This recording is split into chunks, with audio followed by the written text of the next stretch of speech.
I'm Anton Savage. I'm at National Enterprise Week here in the Stillorgan Park Hotel.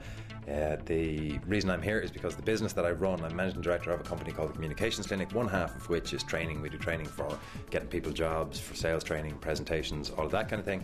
And the other half of the business is public relations, some of which is getting particularly small businesses publicity for themselves and for their products and services. I've maintained that people will regularly, there's a thing that we call over-the-wall public relations, which is where somebody inside in a company says, look, we have this thing, good or bad, fire it over the wall at the PR company and let's see if they can do something with it. It's almost impossible because there tends to be a big separation between the thing that's getting offered to the journalist or to the broadcaster and the person who's behind it. What I was saying this morning was that if you want to use publicity, if you want to use effectively free media to get publicity for your business, you do need to treat the media like a customer. And that means that you need to invest in understanding them, splitting down the different almost sectors of the media. So which programme or which newspaper goes to which audience, and therefore what do they want? Then, like a customer, you need to actually sit down and say, right, what is it that we can offer that's useful to them? Because when we're all fascinated by our own businesses, we think they're the most amazing thing in the world. It's like our own pets. We love talking about them, but nobody necessarily likes to hear about them. So it's a matter of saying, what is it either in my sector or in my business that's going to be interesting to that audience?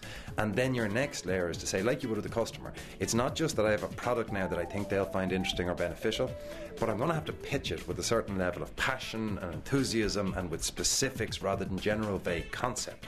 So you do need to do the prep that says, if I'm writing an op-ed for the papers, if I'm doing a feature, I do need to be able to write well and write in a way that's interesting. If I'm going to go on radio or if I'm going to go on TV, I need to give them 5 minutes of what most researchers and producers call being a good talker, that at the end they say, God, that was great, it was interesting, it was understandable, it was memorable, and we'll have them back. Because I think that's one of the vital things. You want to be in a position where as you finish up, a researcher is saying, open the Rolodex or take out the iPhone and put their contact in. And anything that comes up on the grommet sector, if they make grommets, anything that comes up on services, if they're an account, whatever it might be, that they say, that's my go-to person. And suddenly you find yourself in a position where you reach a critical mass and you become the default person. You get on regularly, and as long as you continue to be interesting, you get benefit to the business. It's always going to be a proxy benefit. You're never going to be able to go on and say, my product is such and such, and do a 5-minute ad. That's why there's ads, that's why you spend on ads. But there's a lot of businesses who have discovered that if the right person personifies the business and can talk about it in an interesting enough way, it's enough simply to get the brand name mentioned and is very financially valuable.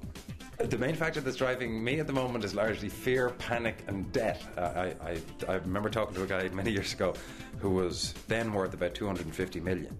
And I said, how do you go from a very small business to 200 million? And he paused for a minute and said, yeah, debt's a great motivator. So debt and fear is always a useful thing to have because it does get you out of bed on the Monday morning. In terms of the business is successful at the moment, and what we are doing is the thing that we have always been very proud of.